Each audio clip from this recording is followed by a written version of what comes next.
Hey, what is going on, guys, gals, aliens, and degen freaks? Welcome to Dano Crypto. I am back. So I was on a little vacation, went camping with the family, and feel recharged, refreshed, and ready to crush this week. Hope you guys are feeling good. Want you to hit the like button, hit the subscribe button, hit the bell to be notified when I make new cryptocurrency videos. We're just gonna do an awesome old school market update. We're gonna talk about some news. We're gonna talk about Bitcoin. We're going to talk about BRICS nations. We're going to talk about just some basic news that is going to get us bullish in this bearish phase that we are in right now. And hopefully we just, the market just get some better sentiment in the market. I think right now we're getting hit with, some regulations and possible bad news for just, our privacy in crypto.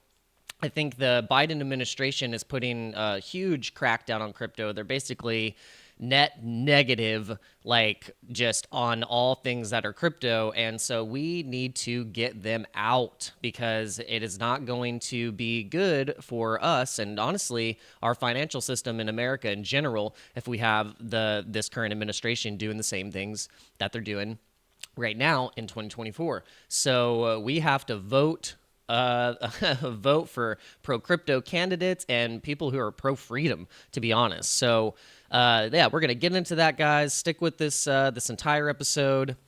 We're gonna talk about our top altcoins. We're gonna look at Bitcoin, and let's just get right into it.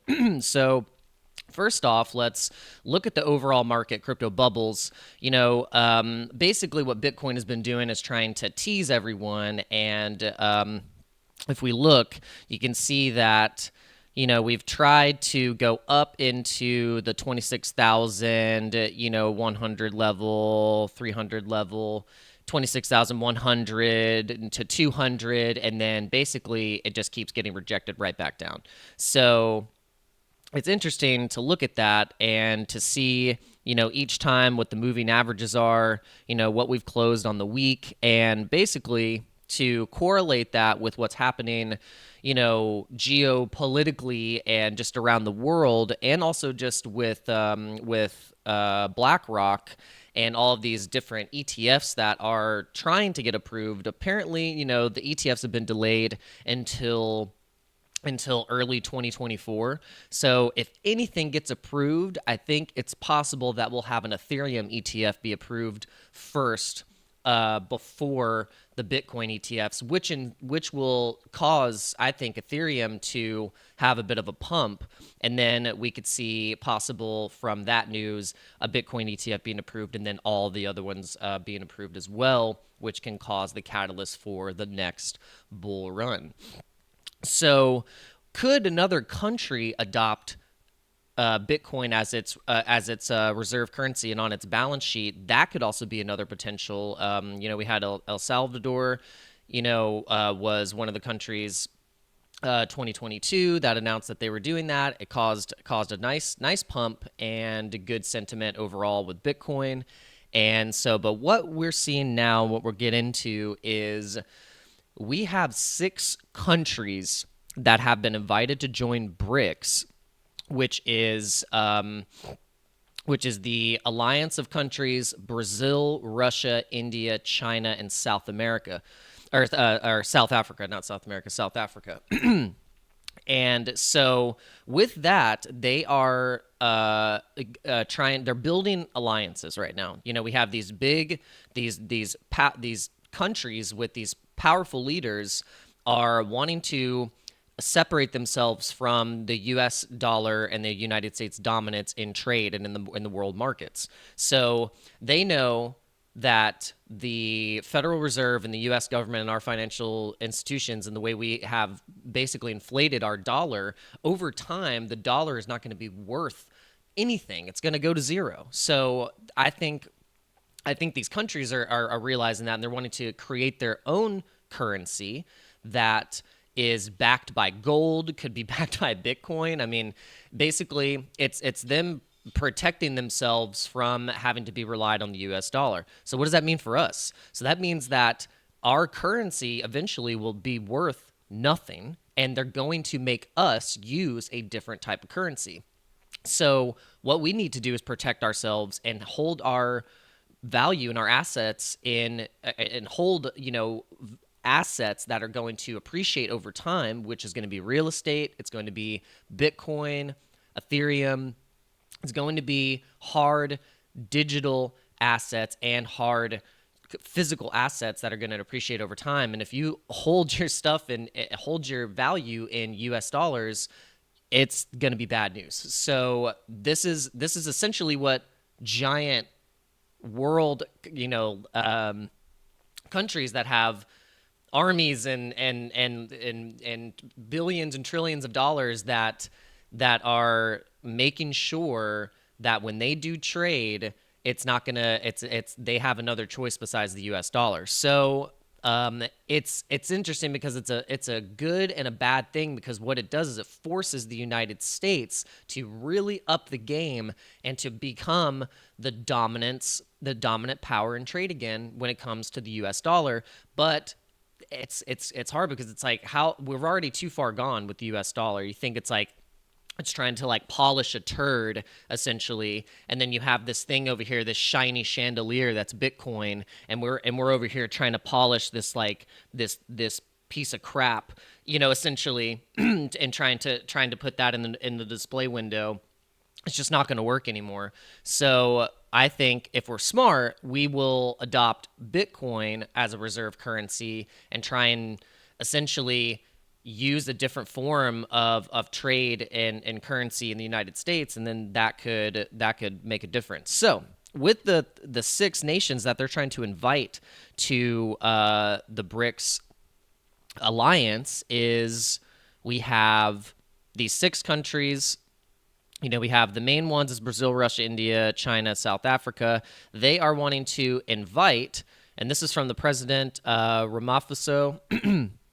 We have decided to invite the Argentine Republic, the Arab Republic of Egypt, the Federal Democratic Republic of Ethiopia, the Islamic Republic of Iran, and the Kingdom of Saudi Arabia and the United Arab Emirates. So that's big. So we have a lot of connections with the Saudis when it comes to oil and the dollar, from previous years back. Been connected for a long time, and it's going to be interesting to see what happens if these nations decide to join this alliance, and we will see. So with that, in March, we had the Saudis say it's open to the idea of trading in currencies besides the U.S. dollar. So does this spell doom for the greenback? And this was in March. So yeah, so that's what we're seeing right now. And then, but then at the same time, we have the Indian Prime Minister calls for a global cryptocurrency framework, which is calling for better regulation and better insight to make it easier to tax crypto and not tax the crap out of it with just crazy interest rates.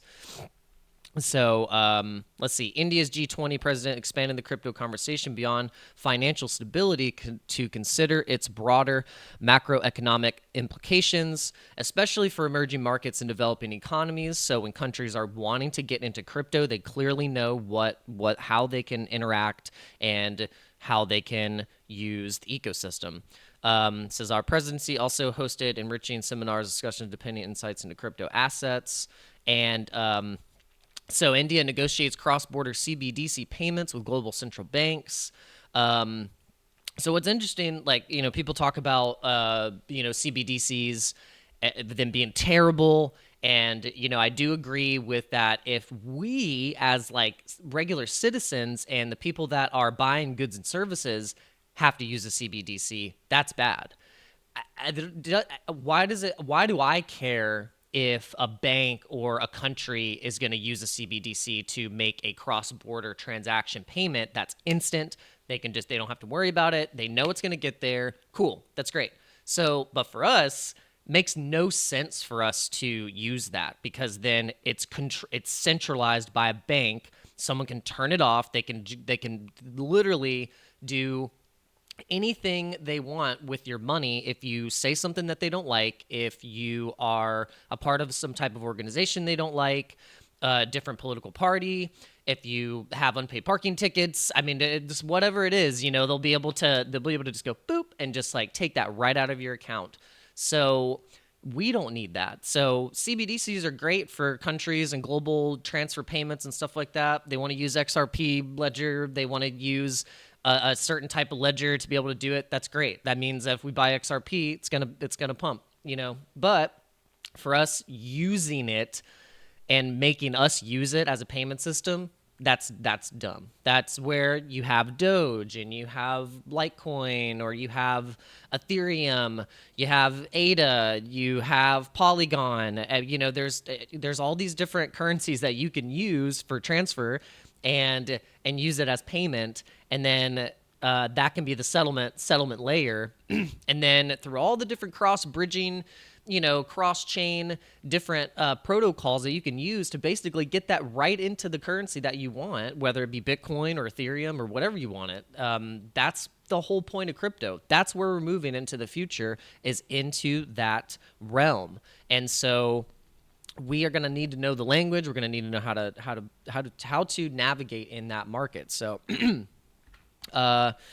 so we are going to look at real quick just my my watch list here, and we're going to look at what's been happening in the past 24 hours. We have Hex. I'm not sure. I haven't heard any news recently on the developments of the case against Richard Hart. I think it was a big distraction. I think it's kind of bullshit, to be honest. I really don't think there's anything that we need to be worrying about in regards to Richard Hart and Hex and Pulse Chain. I think it was a media distraction from the SEC to not focus on what you're supposed to focus on. So that's where, in my mind, I'm like, okay, if they're trying to make me pay attention to this, what's something else that we need to pay attention to? Because that's usually how they do it. They like to spin the media, they like to spin the news and try and make you focus on something. Like for instance, the submarine implosion, they knew about that weeks but before they started saying, oh, we haven't found them, we don't know if they're alive or not. They knew that, and they just, in CNN and all the news media, just used it as a distraction for a preparation for something in the background. So whether you believe that or not, that's kind of what they do. It's the tried and true tactic that the mainstream media has used for a long time. All right, so we have Ariva. The market cap super low on this now. Basically, Travel Coin followed for a long time, and we got Kronos. Kronos is gaining that traction at 35 in the spot of the total market cap of all cryptocurrencies. Now you can see that we had a major pump in 2021. This was the bull market, peak bull market, and then we saw kind of another high right here. Once we went down and sustained kind of a little bit right here, went down again, and we're at major low prices, basically into the prices pre 2020 in COVID years, and so that's a project I like following. And let's see what else we got here on the 24-hour that's sustaining. Conflux, Chinese coin. We got Change GPT. We got Polygon up 1.2% on the 24-hour, and Altura. So Altura is something that I'm definitely keeping on the radar for the gaming sector. Altura is a NFT updating protocol, basically, or not protocol, but a project where they are utilizing the script NFT smart contracts to help games update their items if they want like a sword or something like that can do like a level up, like leveling up your sword. Like that's what Altura would help you do. Spooky Swap. Spooky Swap is one of the decentralized swap platforms on Phantom, on the Phantom blockchain. And, Phantom got hit a little bit with a hack. And apparently, they were still recovering from that. But I think, overall, I think the Phantom ecosystem is a good ecosystem, almost kind of like Polygon. All right, we got Binance. That's the USD. BNB $200. $216, and I think BNB hasn't fully crashed yet, and I think that the FUD has sustained. There's always FUD on Binance, and I think it's a lot of the people think that once you start getting FUD on Binance and then you start getting the FUD on Tether and it all starts coming out and everything is like crash and burn, oh my gosh, everything is a scam and they're doing this. That's usually when you're right before the bull market. Everyone's trying to shake you out, and then boom, starts to go off. And then we have Volt Inu. So Volt Inu is an interesting project that I found. It's got a great community. It has got good volume, and it has a lot of things that it's doing in terms of having a full ecosystem where it has a game, it has NFTs, it has a DEX, it has a card apparently, and it's something that I've been putting on my radar for sure. And yeah, let's see what else we got here. SHIB, Chainlink. I mean, a lot of stuff in the watch list here. And you guys just have to do your own research and look at these prices and basically just think like, look, all of this stuff that's in here, ApeCoin, Phantom, Mutable, Algorand, Optimism, Arbitrum, all this stuff is down a good over 60 to 90%, some of 100% from the previous all-time highs, and way more from the previous all-time highs. If you think from the all-time highs, these things could do over a 3x. A lot of these, so some of them a 10x. So gotta keep on the dial. And yeah, guys, just let me know what projects you are buying, what you're dollar cost averaging into. Let me know what you think about Bitcoin, what it's doing. Do you think this gap right here will be filled with the CME, and or are we going to be filling this gap right here that is in this area, which is in the 21,000 area? So that is another potential scenario. All right, guys.